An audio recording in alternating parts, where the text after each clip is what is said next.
Hello friends, Strawberry Witch here with another video, and this video specifically is going to be a video that I've been looking forward to quite a long time, a spread that I've been looking forward to, and that is T-Lats. On the right is Eracia, on the left is Mirathyn, and then we have Eracia's logo, the Scythe, Mirathyn's logo, the Lotus, and the Lost Cities symbol, Nimue. So, T-Lats stands for the Lotus and the Scythe. So now you see why those logos are important. They're not really logos, I guess more symbols. And you see that Eracia on the left has a scythe because that is what her spiritual weapon takes the form of. And then Mirathyn has the Lotus tattoo. So yes, T-Lats stands for the Lotus and the Scythe, which is the name of the side campaign that Yelhsa and I do. Eracia is my character, Mirathyn is Yelhsa's character, and these characters were actually created for a whole different campaign called Falsehood Godhood, but that campaign did not last, and Yelhsa and I didn't want to give up like using our characters, you know? So we decided to have a campaign where we explore these two's relationship more, their friendship, whatever else, and their adventures together. So we made our own side campaign with these characters, and I've been looking forward to this for so long because up to this point, we've only been doing Shattered Memory spreads. So now we're getting into a side campaign, which is T-Lats, and I'm so excited about that. The first two are obviously the main two characters, Eracia and Mirathyn, and then after that will be Cal and Arian, and Phaedra and Minhyun, and then Eracia will get her own spread. Then we'll move back into, I think we'll move back into not T-Lats, we'll move back into Shattered Memories, yes. And eventually we're going to do another side campaign, which is Blood and Blooms, and I'm really looking forward to that one too. But for now, we're on the T-Lats train, and I'm so excited. We're about 14, 15 sessions into this. I DM this campaign, and I never know what I'm doing. I'm gonna be honest. I have, I don't know what I'm doing. I feel like I'm in that early stage of the campaign where I don't 100% have all the details ironed out, but I've been having fun. So, it's just one of those lessons of you don't have to have everything planned, Sometimes you just gotta go with the flow. Also, I sped this part up by 5,000 because it took me 5,000 years to cut out this fucking Lotus, bro. Holy shit. I'm also not very good with I almost called this a stylus. I'm not very good with what is that thing called? The knife thingy. It's not a scalpel. X-Acto knife, that's what it's called. Oh my god. So, I'm working on Mirathyn's. Mirathyn's side came to me very easily. We have the giant sword because Mirathyn carries a great sword. Oh yeah, Mirathyn is a Triton Echo Knight fighter. Eracia is a Tiefling Death Domain cleric. So, that's what we're working with here. And I really loved it because we had lighter blue teal on the left side and then darker blue red on the right side. I feel like these two really complemented each other.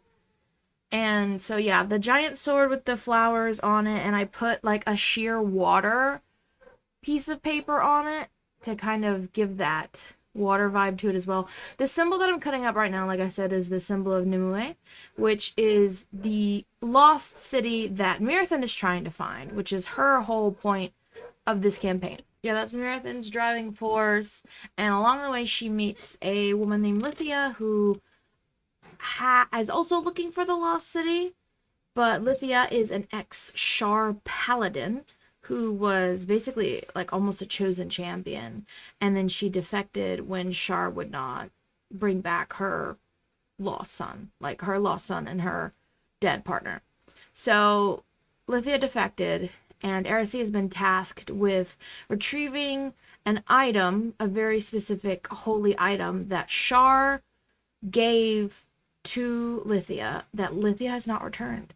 And so that is how these two, Mirathyn and Eracia, ended up traveling together. Eracia has learned a little bit about the Lost City, mostly because she can read Primordial, and a little bit because she's just been listening in on the conversations that Mirathyn and Lithia have been having, not in like a sneaky kind of way, but in a I'm standing right here kind of way, and I can put two and two together. And Mirathyn has also had, from what I understand, a bad experience with Char followers in the past, so is not 100% comfortable around. But yeah, they're more comfortable with each other now, which is really nice. They're getting more on friendlier terms. Eracia is a little weakling, and so Mirathyn has been training her to Eracia's, not willingness, training her to be stronger and stealthier. But it's a lot of fun. It's very funny to watch because Eracia is a little wimp, is a little weakling. It's like a +0 strength, I think, opposed to this fighter. So they seem to be getting along pretty well. And then they have two more companions, Cal and Arian. Arian was sent by Mirathyn's best friend, Darius, to help out. And Cal is actually another Char follower and was sent to help Eracia out. Cal is a fan favorite. Yelhsa loves Cal. But we'll get to Cal in the next spread. And then after that, they needed more backup because shit was not working. So Darius sent two more people, Phaedra and Minion. So now we have a 6-group party going on here. I don't play all of them. Yelhsa plays half, I play the other half.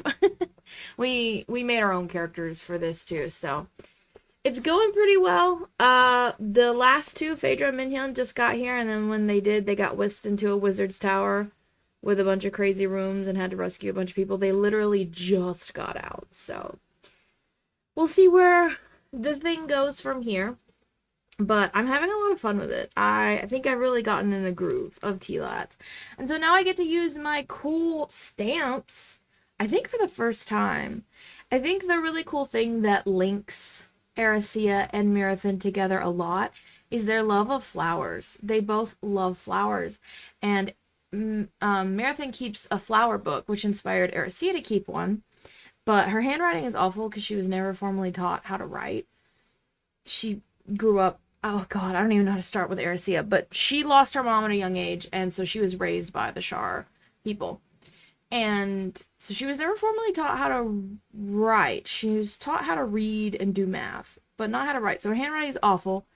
So she asks Mirathyn to do the writing in her flower book of like where she got the flower and the name of the flower and all that stuff. So as you can see, well, you can't really see very well, but in the bottom left, the paint sample that I used for Mirathyn says Lotus flower.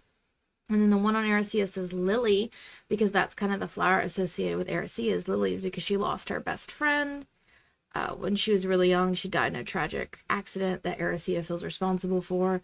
And so, lilies are flowers associated with funerals and death, but also innocence. And so that's kind of Eracia's key symbolic flower.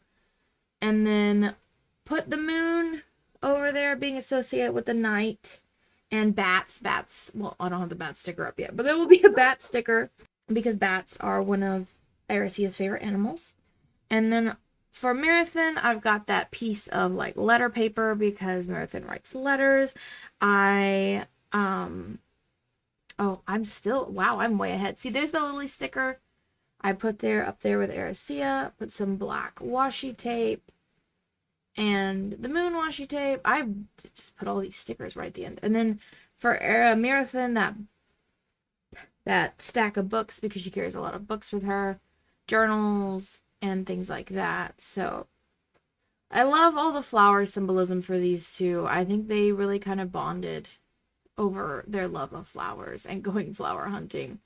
But a lot of everything else, they're pretty opposite. Like, Mirathyn's a big eater. Eracia barely remembers to eat. Mirathyn's very, very confident and determined, whereas Eracia is very unsure and anxious. So they have a lot of differences, but, they've been brought together, and we'll see where their story takes them. But, yeah, I'm so excited. I finally got to do this, and I'm really happy with how it came out.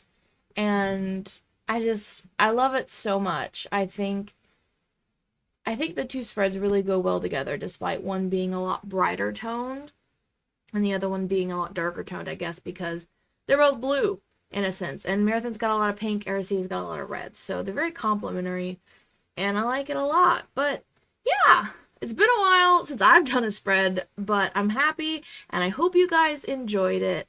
And next up will be Cal and Arian, which I haven't started yet as of this video, but I'm excited to do it, and I hope you all have a wonderful rest of your day. I will see you in the next video. Goodbye.